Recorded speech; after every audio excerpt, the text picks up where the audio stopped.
नमस्कार, आप देख रहे हैं सूर्या समाचार और मैं हूं आपके साथ दीपक गौतम। सूर्या समाचार का कारवां आज पहुंचा है नारनौल। आपकी आवाज़ के इस कारवां में हम लगातार जनता की बात करते हैं, आपकी आवाज़ को ऊपर तक पहुंचाते हैं, आपकी आवाज़ सुनते हैं। आपकी आवाज़ के माध्यम से हम देखते हैं कि सियासतदान जो हैं उन्होंने कितना काम किया है, कितने इलाके में जो काम हैं जो अधूरे रह गए हैं, उसमें सियासतदानों से हम सवाल करते हैं और साथ ही साथ आपकी आवाज़ भी उठाते हैं। तो आज नारनौल हम पहुंचे हुए हैं, हमारे साथ तमाम पॉलिटिकल पार्टीज़ के लीडर मौजूद हैं। हमारे साथ बीजेपी से मंत्री हैं ओम प्रकाश यादव जी जो यहाँ पहुँचे हुए हैं। कांग्रेस से हमारे साथ पूर्व विधायक हैं राव बहादुर सिंह। जेजेपी से हमारे साथ हैं मनीष शर्मा जी और इनेलो से हमारे साथ हैं छोटेलाल जी। और साथ ही मौजूद है हमारे साथ नारनौल की बेहद शानदार जनता। तो जनता से मैं कहूँगा एक बार अपने लिए ही तालियाँ बजाकर अपना एक बार स्वागत कर दीजिए। अब बात करते हैं कि कितने काम आपके इलाके में हुए। चूंकि सत्ता में बीजेपी है तो पहला सवाल भारतीय जनता पार्टी से बनता है और भारतीय जनता पार्टी से सब सवाल बनता है। तो मंत्री हमारे साथ मौजूद हैं, यादव जी से जानते हैं। यादव जी, कितने काम हुए नारनौल में? पिछले 10 साल से भारतीय जनता पार्टी जब से आई है, हमने विकास का पहिया घुमाया है और चारों तरफ इस 9 साल के अंदर एक बड़ा बदलाव नज़र आ रहा है। 70 साल के काम एक तरफ और हमारे क्षेत्र में इस 9-10 साल के काम एक तरफ। किसी भी क्षेत्र को देखें, चाहे हम शिक्षा के क्षेत्र को देखें, स्वास्थ्य के क्षेत्र को देखें, बिजली के क्षेत्र में देखें, कृषि के क्षेत्र में देखें, रोड्स के क्षेत्र में देखें, हर क्षेत्र के अंदर विकास का पहिया बड़ी तेज़ी से घूमा है। कौन से ऐसे काम हैं जिन्हें आप बताना चाहेंगे जो नारनौल के लिए हुए? नारनौल के इलाके की तस्वीर कितनी बदली? कौन से बड़े काम गिराना चाहेंगे? नारनौल के अंदर सबसे पहली बात तो हमने दो नेशनल हाईवे, यहाँ से चंडीगढ़ के लिए हमें 7-8 घंटे लगते थे, आज मात्र 3.5-4 घंटे में D152। यहाँ से दिल्ली रेवाड़ी के लिए जाने वाला रोड, झुंझुनू सिंघाड़ा की तरफ जाने वाला रोड एक नेशनल हाईवे का रूप देकर, और इस शहर के चारों तरफ बाईपास, और बिजली के क्षेत्र में हमने 24 घंटे बिजली हमारे गांव में खड़ी रहती है। इसके लिए हमने 16 नए पावर हाउस और एक बड़ा पावर हाउस 220 kV का डेरोल यहीर में, वो बढ़ाकर हमने यहाँ की बिजली की पूर्ति की। शिक्षा के क्षेत्र के अंदर हमने ज़िले के अंदर 5 नए कॉलेज बढ़ाए और इस संकल्प के साथ बढ़ाए कि स्टेट के अंदर लड़कियों को पढ़ने जाने के लिए कहीं भी 20 किलोमीटर से ज़्यादा लंबा ना जाना पड़े। उस नीति के तहत हमारे ज़िले को 5 नए कॉलेज मिले। हमारे नारनौल के 2 पुराने कॉलेज थे, एक लड़कियों का कॉलेज, एक लड़कों का। लड़कों के कॉलेज के अंदर केवल 8 PG क्लासेस थी, आज हमने PG क्लासेस 14 कर दी, उसके अंदर 6 और नहीं लेकर आए। लड़कियों के कॉलेज के अंदर हमारी बेटियां केवल BA तक पढ़ सकती थी, हमने 6 विषयों के अंदर MA क्लासेस शुरू करके उसको भी हमने PG कॉलेज बढ़ाया। तो इस प्रकार से स्वास्थ्य की दृष्टि से हम देखें तो हमने नारनौल को 2 मेडिकल कॉलेज दिए, एक नारनौल के पूर्व में और एक पश्चिम में। आयुर्वेदिक मेडिकल कॉलेज हमारा शुरू हो चुका है और एलोपैथिक मेडिकल कॉलेज आने वाले 3 महीने के अंदर हम शुरू कर देंगे। आने वाले सेशन में हम उसमें डॉक्टर्स की क्लासेस बैठा देंगे। नारनौल का सिविल अस्पताल हमने 100 बेड से 200 बेड का किया। ट्रामा सेंटर बढ़ाया, बिल्डिंग ट्रामा सेंटर की बनके तैयार होगी, सिविल हॉस्पिटल की काम चल रहा है। तो इस प्रकार से, और इलाके के अंदर देखो तो अभी एक नई सौगात आने वाली 16 तारीख को मोदी जी देने आ रहे हैं, एक आयुर्वेदिक अखिल भारतीय आयुर्वेदिक संस्थान एम्स, वो जो मात्र हमसे 20-22 किलोमीटर पड़ेगा। तो ये भी हमारे इलाके के लिए ही फ़ायदेमंद चीज़ है। तो इस प्रकार से हर क्षेत्र के अंदर हमने किसानों के लिए, खेती के अंदर हमारे यहाँ नहरें बनी हुई थी 40 साल पहले से, लेकिन पानी नहीं था। हमने आखिरी टेल तक अपनी नहरों में पानी किया है और आज हमारे ज़िले का कोई क्षेत्र ऐसा नहीं है जिसके अंदर नहर आधारित पानी से सिंचाई ना हो। 14 फसलों पर MSP की गारंटी दी है। लगातार पिछले 9 साल से 14 फसलों के ऊपर MSP के ऊपर किसान की जिन्स खरीदी जाती है। इससे पहले ऐसा कभी नहीं हुआ हरियाणा प्रदेश। हमने 21 सब्जियों पर भावांतर योजना लागू की है और 21 सब्जियों में भावांतर देकर किसान को खुशहाल करने का एक स्टेप उठाया है। तो कृषि के क्षेत्र के अंदर भी हमने एक बहुत बड़ा कदम आगे बढ़ाया है और यहाँ के किसान को समृद्ध बनाने में हमने अनाज मंडी की व्यवस्था सही करने के लिए, हमारे यहाँ पुरानी अनाज मंडी का पुराना ढर्रा था, हमने नई अनाज मंडी बनाई और उस नई अनाज मंडी में ये अनाज मंडी के नाम पर 4 दीवारी तो हो गई थी, वो तो शायद 20 साल पहले से थी, लेकिन हमने आने के बाद उसके अंदर 35 करोड़ रुपए देकर उसके फंड, उसके अंदर 2 शेड और ऑफिसेस, ये सब इंफ्रास्ट्रक्चर हमने शुरू किया। इलाके का कायाकल्प किया है इन्होंने। राव बहादुर सिंह जी, आप बताइए क्या कहेंगे। जहाँ तक के मैं बात बताऊं कि 10 साल से हरियाणा प्रदेश में, देश में इनकी डबल इंजन की सरकार है और जिस प्रकार से हमारे मंत्री जी ने बताने का काम किया कि आज नहर की बात करें तो मैं ये कहूँगा कि आज जिस प्रकार से नहर की बात करते हैं तो हमारे, चाहे मैं इनोलो पार्टी में था तब भी जितना काम माननीय ओम प्रकाश चौटाला ने किया और बाद में माननीय भूपेंद्र सिंह हुड्डा मुख्यमंत्री बने तो उनके कार्यकाल में जितने काम हुए, आज जो बाईपास की बात करते हैं, ये बाईपास कोई बीजेपी की देन नहीं है। ये भी सारा काम जिस प्रकार से पास करने का काम किया, रोड पास करने का काम किया, वो आपके बीच में माननीय भूपेंद्र सिंह हुड्डा की सरकार में करने का काम किया था। और इसी प्रकार से आज शिक्षा की बात करते हैं, जिस प्रकार से इन्होंने स्कूल खुलवाने का काम किया, स्कूल थे उनको बंद करने का काम किया, इनके पास में कॉलेज तो खुलवा दिए लेकिन इनके पास में, इस सरकार के पास में कोई, इनके पास में टीचर्स नहीं है और उस टीचर न होने की वजह से आज ये सारा इलाका, जिस प्रकार से मैं ये कहूँ कि ये कोई बड़ा पूंजीपतियों का इलाका नहीं है और ये उन टीचरों की वजह से आज प्राइवेट संस्थाओं में, कॉलेज की बात करें चाहे प्राइवेट स्कूलों की बात करें, इनके पास में शिक्षा को अगर बढ़ा देने की बात करते हैं तो मैं ये कहूँगा कि एक भी काम इन्होंने सरकारी स्कूल से टीचर न होने की वजह से एक भी रिजल्ट, चाहे आप इनकी डिग्री कॉलेज की बात करें, चाहे इंजीनियरिंग कॉलेज की बात करें और चाहे आप नीचे स्तर की स्कूल्स की बात करें, एक भी कोई रिजल्ट बढ़ाने का काम नहीं किया। अगर इस इलाके में मैं ये कहूँ कि जिस प्रकार से हमारे लोगों ने लग करके अपने बुलबुत्ते पर पैसे खर्च कर करके और अपने बच्चों को अगर आगे निकालने का काम किया तो उसमें हमारे इलाके की इन्होंने अपना एक एक पैसा बचा करके और अपने बच्चों को, चाहे डिग्री कॉलेज की बात करें, चाहे स्कूल की बात करें, चाहे इंजीनियरिंग की बात करें, हमारे इलाके के लोगों ने अपने पास पैसे से खर्च कर करके बच्चों को निकालने का काम किया। जिस प्रकार से इन्होंने कहा, मंत्री जी ने कहा हमने 2 यहाँ मेडिकल कॉलेज देने का काम स्कूलों पे मैं एक बार आ जाता हूँ। स्कूलों पे कह रहे हैं स्कूल तो आपने खुलवाए लेकिन टीचर नहीं है स्कूलों में। नहीं, ऐसी कोई व्यवस्था नहीं है कि टीचर नहीं हो।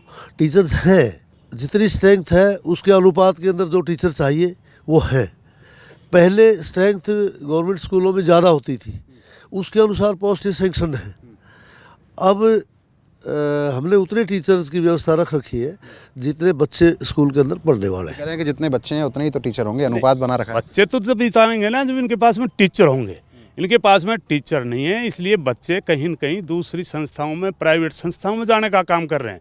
तो मैं तो सरकार से मांग करता हूं कि झूठा वाई लूटने की बजाय ये अपने कॉलेज स्तर पर और स्कूली स्तर पर ये टीचर लगाने का काम करें, बल्कि स्कूल बनाने की बात करें। इन्होंने तो मेरे ख्याल में यहाँ हमारे ज़िले में भी 24-25 स्कूल बंद करने का काम किया है। मैं कहता हूँ कॉलेज बनाए तो इन्होंने बना तो दिए लेकिन उनमें एक भी तो लेक्चरर नहीं है।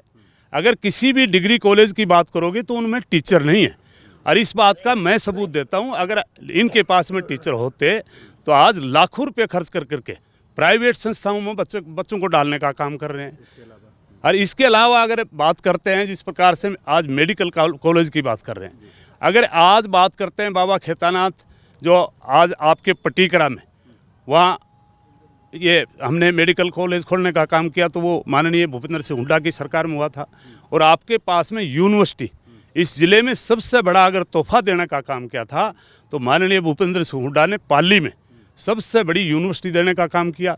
जहाँ रोडों की बात है, मैं दावे से कह सकता हूँ कि एक भी जो बाईपास रोड है ये सारे के सारे माननीय भूपेंद्र सिंह हुड्डा के टाइम में उन्होंने पास किए थे।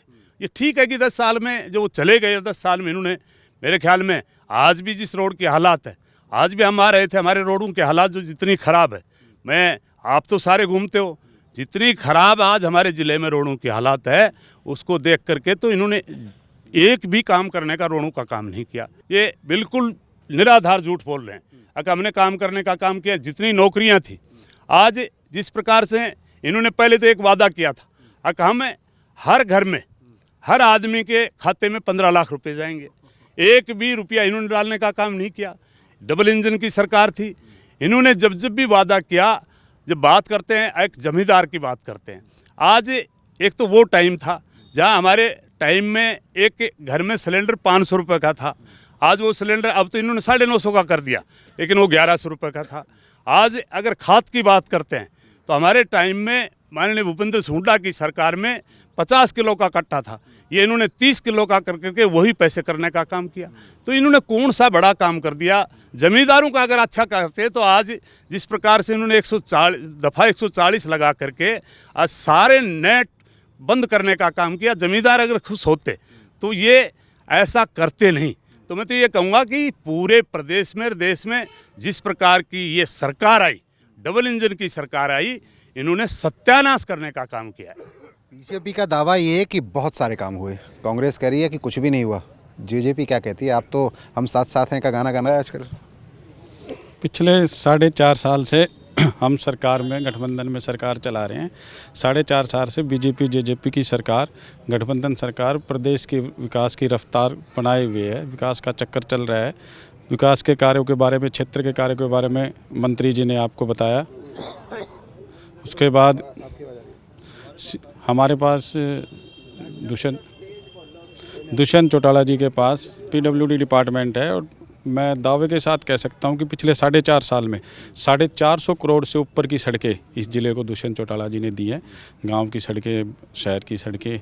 उसके अलावा हमारे पास में बाछौद का एक हवाई पट्टी थी, वहाँ पे बच्चे साइकिल चलाना सीखते थे, लेकिन आज एविएशन डिपार्टमेंट जो हरियाणा सरकार का हमारे नेता के पास है, उसकी वजह से आज वहाँ पे बच्चे पायलट बनना सीख रहे हैं। दुष्यंत जी की योजना जहाँ हर गांव में देवालय, वहाँ पुस्तकालय योजना के तहत आज पूरे प्रदेश में ही नहीं, पूरे प्रदेश में 700-800 से ऊपर पुस्तकालय उन्होंने बनाए हैं और करीब 100 से ऊपर पुस्तकालय हमारे ई लाइब्रेरी हमारे ज़िले में भी उन्होंने देने का काम किया है।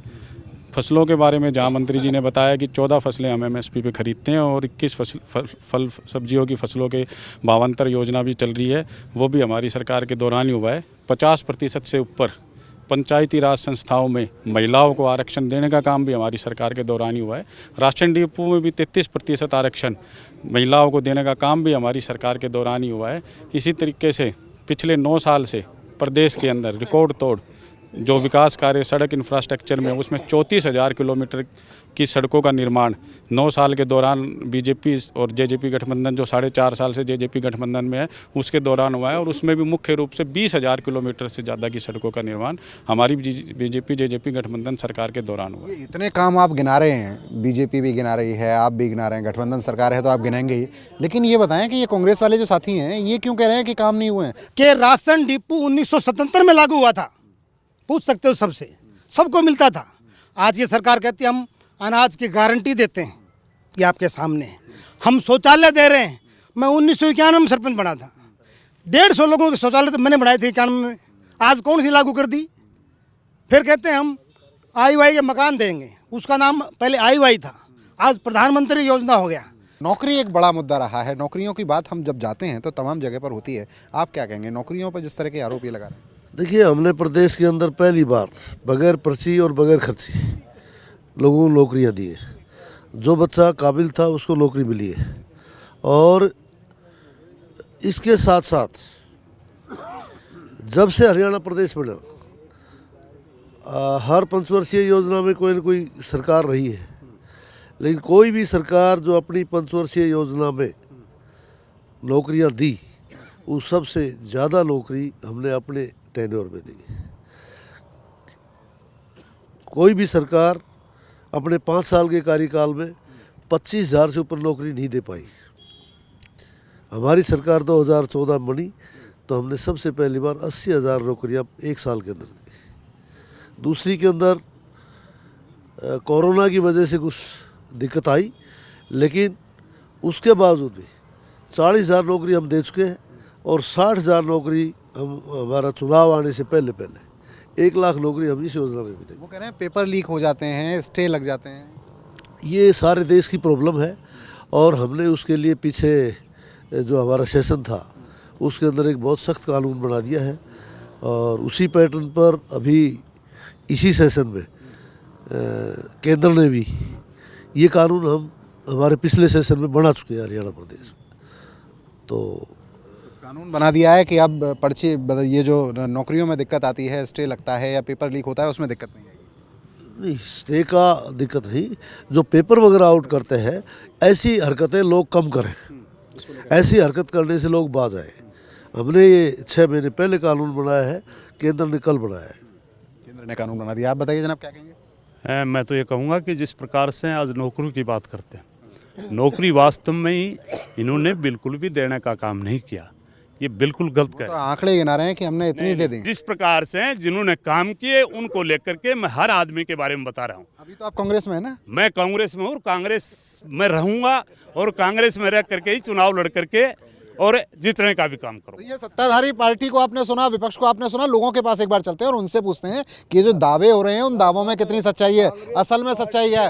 जनाब ये बताइए, क्या मुद्दे आपके इलाके में काम हुआ, नहीं हुआ? कांग्रेस के पार्टी के अंदर जब कांग्रेस पार्टी थी तो हमारे सब जींद से, रोहतक से, सोनीपत से, सब पब्लिक हेल्थ में, दूसरे डिपार्टमेंट में, सब वहाँ के एक पंप हाउस पे एक ऑपरेटर की जगह 5 वो ड्यूटी करते थे।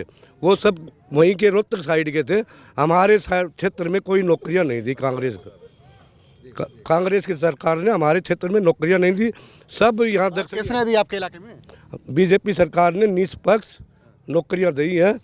अपने घर बैठे उनका कॉल लेटर आया है, उनको ना कहीं भागना पड़ा, जो बिना खर्ची बिना पर्ची मेरिट के हिसाब से उनको नौकरियां मिली हैं। क्या कह रहे हैं जनाब? ये बिल्कुल सही कह रहे हैं जी सरपंच साहब। बीजेपी गवर्नमेंट ने जो नौकरियां देने का काम किया है ना, ऐसा किसी गवर्नमेंट ने नहीं किया। रही बात, राव साहब अभी कह रहे थे कि हमारी गवर्नमेंट ने नौकरियां दी, चौटाला साहब के टाइम में नौकरियां दी, तो उस टाइम में 10-10 लाख रुपए भी लिए जब दी नौकरियां, बगैर पैसे के एक भी लगाओ तो बताओ। अब क्या हो रहा है? अब तो किसी कोई अप्रोच नहीं, वो बच्चे लग रहे हैं, गरीब परिवार के बच्चे लग रहे हैं जी। अब तो फ्री में है सब कुछ, जिसके पास योग्यता है वो लगता है। कुछ ऐसे लोग हैं यहाँ पे जी। मेरे गांव के सी का रिजल्ट आया, 5 लगे भाई, अभी बच्चे 5 बगैर पैसे मेडिकल हो रहा है उनका। 5 बच्चे एक क्या किसी की कोई जानकारी थी, कहीं कोई जानकारी नहीं, किसी की नहीं, कैसे लगे? बस टैलेंट तो थी, सरकार देख रही है, पढ़े लिखे बच्चों को ले रही है, अनपढ़ है उसको कहाँ लेंगे। और कांग्रेस में अनपढ़ जाते थे, पैसे 5 लाख 10 लाख का रेट था खुला। अच्छा, और अब क्या है? मैं नाम नहीं बताना चाहता, मेरे गाँव से दिए हैं। अब क्या है? क्या आप बिल्कुल सही है, अब बच्चे लग रहे हैं खूब बढ़िया ना, कोई पैसा नहीं, कोई रुपया ही नहीं। सरकार किराया भी वसूल कर रही है उनका, मतलब कहाँ पेपर देने जाते हैं तो कोई किराया नहीं लेती, वो काम भी हो रहा है। देखो कितनी जी। पत्रकार महोदय जी, बहादुर सिंह जी हमारे फुफा जी लगते हैं, गोद बलाओ ब्याई है। इनको पूछ लो, वहाँ 200 लड़के लगे दोनों गाँव से इस 8 साल में, बिना खर्ची बिना पर्ची। ये राव साहब खड़े हमारे फुफा जी हैं, इससे अच्छा कोई प्रमाण नहीं दे सकता। ये कांग्रेस ये तो आपके घर में ही मैंने तो कभी पार्टी दी को मैंने बेरों को पार्टी को भी इतना लगा दिया, नहीं तो अगर पार्टी देता तो मैंने पता लग जाता। पार्टी देनी बनती है ना, फिर तो प्रमाण नहीं दे सकते। फिर तो पार्टी देनी बनती है ना, अगर पार्टी देते तो पता चलता। क्या जी आप बताइए। हाँ जी, उनकी सुनो तो। हाँ जी बताइए। देखो बीजेपी पार्टी बहुत ही अच्छी पार्टी है। ये आम आदमी को साथ लेकर चलती है। आज हमारे देश के यशस्वी प्रधानमंत्री जी हैं, वो एक आम परिवार से आते हैं। और कांग्रेस है, इसके अंदर क्या है कि परिवारवाद है, चाचा बनेगा, बापू बनेगा, ताई बनेगा, दादा बनेगा, मम्मी बनेगी। बीजेपी में जो राजस्थान में देख लो आप, जला शर्मा एक आम परिवार से निकले हुए आदमी है, आज वो मुख्यमंत्री हैं। आप एमपी में देख लो, आज एमपी में देख लो मोहन यादव जी बने हैं, वो एक आम आदमी। तो इसमें परिवारवाद नहीं है, तो ये बीजेपी जो सरकार है ये सभी को साथ लेकर चलती है। आपके इलाके में काम कर रही है? हाँ, बीजेपी सरकार बहुत काम कर रही है और अच्छा काम कर रही है। बताओ भाई। बाजा अभी राव साहब ने बताया कि इनेलो के टाइम पे बहुत सारे जो टीचर्स हैं, मैं बाखरी गांव से हूँ, मेरे हिसाब से जिले में सबसे ज़्यादा टीचर हमारे गांव से होंगे, बट हमारे गांव में ऐसे टीचर एजेंट नए नार नहीं हिंदी का मास्टर ही। तो यहाँ पे गवर्नमेंट जो बीजेपी है वो कम से कम योग्यता के हिसाब से गवर्नमेंट उसी, अब वो ये बोल रहे थे कि सुभाष पार्क कब लगे थे टीचर? ये चौटाला साहब के राज में लगे थे है ना। अच्छा सेकंड एंड सेकंड वो बता रहे हैं कि भाई अभी सुभाष पार्क ये दुर्दशा है, तो अब मोदी जी थोड़ी सफाई करने आएंगे। जो रिस्पॉन्सिबिलिटी होती है वो तो हमारी होती है ना, सरकार तो बोल ही तो सकती है। अब अच्छा एक सेकंड ये बोल रहे हैं कि भाई कांग्रेस बीजेपी सबको बोल दो कि निस्वार्थ नौकरी मिलेंगी। भाई साहब इनको सबको ये बोल दो कि निस्वार्थ नौकरी मिलेंगी, अगर एक भी कांग्रेस ने वोट दे दो तो बता दियो। अच्छा। अभी मैं बाखरी गांव से 5 बच्चे लगे हैं अभी इसी ग्रुप में। अच्छा। और अब उनकी ज्वाइनिंग आ जाएगी कल या परसों में, उनका मेडिकल वगैरह सब कुछ हो गया। कोई सिफारिश नहीं है जी, बिना खर्ची बिना पर्ची के। जी ये बात बिल्कुल सही है कि बिना खर्ची बिना पर्ची के जो लायक है, जो पढ़ रहे हैं बच्चे वही लग रहे हैं। बिना खर्ची पहले कांग्रेस राज में क्या होता था कि पहले खर्ची पर्ची चलती थी, अब बीजेपी सरकार में कोई खर्ची पर्ची नहीं चल रही है, निष्पक्ष भर्ती हो रही है। बिल्कुल ऐसा है जी, गठबंधन की सरकार हमारी जो चल रही है इसमें ये कह रहे हैं कि तरक्की नहीं हो रही। आप कौन से रोड से आए हो? अभी आप दिल्ली से आए हो ना, रेवाड़ी भी आपने क्रॉस करोगा, आपको रोड कैसा मिला? आप कुछ साल पहले कैसा था रोड? कुछ साल पहले आप आते आपको पता लगता। आज लोग, एक परसों मेरे को कांग्रेसी मिला था, उसने मेरे को क्या कहा, बोले जी दुष्यंत चौटाला जी ने नारनौल से भिवानी की सड़क बना दी, आज से पहले नहीं बनी जी। दूसरा परेशानी अपोजिशन को पता क्या है, दुष्यंत चौटाला जी 35 साल के हैं और उनकी राजनीति बच रही 50 साल की। अपोजिशन को क्या घबराहट हो रही है कि ये लड़का जो है ना ये हमें अगले 10 साल में बहुत परेशान करेगा। ये सच्चाई बात है। जेजेपी पार्टी जिंदाबाद है और जिंदाबाद रहेगी। जेजेपी पार्टी जिंदाबाद। अब ये बताओ कि इलाके में आपके मुद्दे क्या हैं? अब ये तो बात हो गई, बाकी सारी इलाके के मुद्दे क्या हैं? कौन से काम जो हुए और कौन से काम ऐसे जो रह गए? इलाके में जी सारे काम हो रहे हैं, हाँ टाइम टू टाइम सारे काम हो रहे हैं, ऐसी कोई बात नहीं जी। गठबंधन सरकार में सारे काम हो रहे हैं, बढ़िया। हाँ जी बढ़िया। चाचा काम हो रहे हैं? हाँ जी बढ़िया काम हो रहे हैं जी, बढ़िया। कौन से काम हो गए? सारे काम हो रहे हैं जी, सारे काम सब। बताइए क्या मुद्दा इलाके के? भाई मुद्दा इलाके का नहीं, मैं हूँ इंडियन आर्मी से रिटायर्ड। अब सुन लो मेरी बात। 15 सितंबर 2013 को जो रैली हुई थी मोदी सरकार, भारत सरकार और हरियाणा सरकार, ड्यू टू इंडियन आर्मी जो एक्स सर्विसमैन की रैली थी उसके बेस पे बनी। अब आ जाओ मोदी से लेकर और नीचे तक, मोदी जी इतना बढ़िया और टॉप का काम कर रहे हैं, धुआंधार बैटिंग। पाकिस्तान वाले यदि नू भी कर लिया तो फाड़ देगा, मेरी बात समझ गए। चाइनीज वाले यदि थोड़ा भी नू कर लिया तो थप्पड़ टिकेगा। चाइनाज की क्या पोजीशन है अभी और पाकिस्तान की क्या पोजीशन है पूरा देश जानता है। और भाई ये हैं सिविलियंस, शायद भाई को बुरा मानने तो भाई मेरी कोई झोटड़ी नहीं खोलेगा। फौजी आदमियों को जो बेनिफिट दिया, 15 सितंबर 2013 को जो रैली हुई थी, मोदी जी ने क्या वादा किया था कि OROP दी जाएगी। OROP इम्प्लीमेंट किया, क्योंकि मैं पेंशनर हूँ, मेरे को पता है कि कितना पेंशन मिलता था उस समय, दाल रोटी का गुजारा नहीं होता था। और मैं कह रहा हूँ अब धुआंधार बैटिंग चल रही है।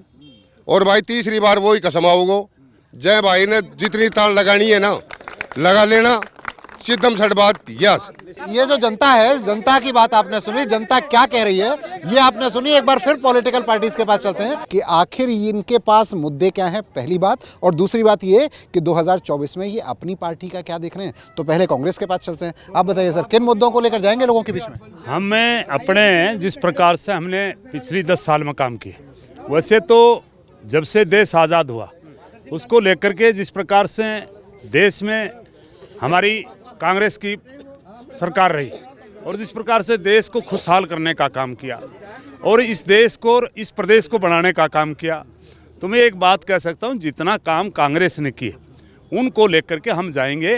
और ख़ास करके आज जिस प्रकार से अभी ताज़ा आपके चुनाव होने पार्लियामेंट के, उनमें हम इनसे बात करें, ये सारे भाई बैठे हैं, सामने खड़े हैं, इन्होंने मेरे ख्याल में 10 साल में जिस प्रकार से धर्मवीर जी को बीजेपी को जिताने का काम किया, कौन सा बड़ा काम उसने करने का काम किया। और आज बात करते हैं स्टेट गवर्नमेंट की, तो इन्होंने ऐसा कोई काम नहीं किया जिस प्रकार से माननीय भूपेंद्र सिंह हुड्डा ने जितना काम किया उसको लेकर के, उनके कामों को लेकर के हम जाएंगे, उनकी नौकरियों को लेकर के जाएंगे, उन्होंने जिस प्रकार का विकास किया उनको लेकर के जाएंगे, और जिस प्रकार से जवान बच्चों को नौकरी देने का काम किया उनको लेकर के जाएंगे। और ये बात ठीक है, मेरे साथी बोल रहे थे कि 10 लाख रुपये ले लिए, अरे आज तो 1-1 करोड़ रुपया ले रहे हैं। थारे तो अधिकारी भी जहाँ 100 रुपये लेते थे वो आज 1-1 करोड़ रुपया लेते हैं। तो अच्छा, अब 2024 में क्या रहेगा वो बताइए। 2024 में क्या रहेगा? 2024 में हमारी सरकार बनेगी, हरियाणा में भूपेंद्र सिंह हुड्डा की सरकार बनेगी, और पार्लियामेंट में हम 10 की 10 सीट जीतने का काम करेंगे। 10 जीतेंगे। पूछ लेते हैं मंत्री जी, क्या रहेगा 2024 में और कौन से मुद्दे लेके जाएंगे जनता के बीच में? भारतीय जनता पार्टी विकास में विश्वास रखती है और विकास के मुद्दे को लेकर हम जनता के बीच में जाएंगे, और 2024 के अंदर हम कुल मिलाकर 400 से ऊपर सीटें जीतकर बड़े बहुमत से सरकार बनाएंगे, और इसी प्रकार से उसके 4 महीने बाद हरियाणा प्रदेश में भारतीय जनता पार्टी की सरकार तीसरी बार होगी। आज इस देश का हर नागरिक इस बात को समझता है कि मोदी जी है तो सब कुछ संभव है। मोदी जी हैं तो मुमकिन है। 400 पार जाएंगे, ये हरियाणा में सरकार दोबारा से बनाएंगे। लोकसभा का कह दिया 400 पार, और हरियाणा में फिर इस बार। आप क्या कहते हैं? बिल्कुल, हम एनडीए का हिस्सा है और एनडीए की सरकार दोबारा देश के अंदर बनेगी, और हरियाणा में भी हमारी गठबंधन सरकार दोबारा बनेगी। किन मुद्दों को लेकर जाएंगे? विकास के मुद्दों को लेकर हम लोगों के पास जाएंगे। जिस तरीके से हमने पारदर्शिता के साथ पूरे प्रदेश का समुचित विकास किया है, किसी भी क्षेत्र के साथ भेदभाव नहीं किया, उस मुद्दों को लेकर हम चुनाव के अंदर जाएंगे, और निश्चित रूप से हम 2024 में पुनः इसी सरकार को हरियाणा में दोबारा लाएंगे, और एनडीए की 400 से प्लस सीटें भी लोकसभा चुनाव में आएंगी। 400 पार जाएगी। पूछ लेते हैं इंडियन नेशनल लोकदल से, सर किस तरह का माहौल आप देख रहे हैं? कौन से मुद्दे लेके जाएंगे जनता के बीच? हम तो विकास के मुद्दे लेके जाएंगे, आम जनता की समस्या को हल करने के लिए लेके जाएंगे। पहले भी हमने किए। आज इस प्रदेश में जितनी हर वर्ग के लिए जितनी योजनाएं लागू हैं वो चौधरी देवीलाल, चौधरी ओम प्रकाश चौटाला 1977 में सरकार बनी, 1987 में बनी, 1999 में बनी, और आज किसी भाई को भी, गरीब परिवार को, किसान को, मजदूर को, छोटे व्यापारी को, दुकानदार को, आज उनका नाम तो बदल दिया होगा, लेकिन आज भाई कह रहा था किराया नहीं लगता, वो हमने शुरू किया था। हरियाणा में इनेलो पार्टी के बगैर कुछ नहीं होगा, और इनेलो इस देश में और प्रदेश में, जिसमें देश में चाहेंगे देश में वो सरकार बनेगी, और हरियाणा में सरकार बनाएंगे, और लोगों की जैसे पहले जनहित के काम किए वैसे काम करेंगे। और 24 में बीजेपी का जो ये कहते हैं 400 पार, वो आपके सामने आ जाएगी। 2019 में ये कहते थे 70 पार, 40 पे रुक गए थे, उससे भी बुरा हाल हो जाएगा। तो ये नारनौल की जनता को आपने सुना, नारनौल के नेताओं को आपने सुना। अब इन लोगों की बात सुनने के बाद आपको फैसला करना है, क्योंकि वोट आपको डालना है, आपके वोट से ही सरकार बननी है, तो सोच समझकर वोट कीजिए। क्योंकि हमारा मानना ये है कि पब्लिक जो है वो सब जानती है, पब्लिक को पता है कि किसके दावों में कितनी सच्चाई है। तो जाइए वोट कीजिए, और जब आप वोट करेंगे तो एक अच्छी सरकार चुनेंगे जो आपके लिए विकास का काम करेगी। आज का सफ़र यहीं तक, कल फिर मिलेंगे किसी नए शहर में। तब तक देखते रहिए सूर्य समाचार।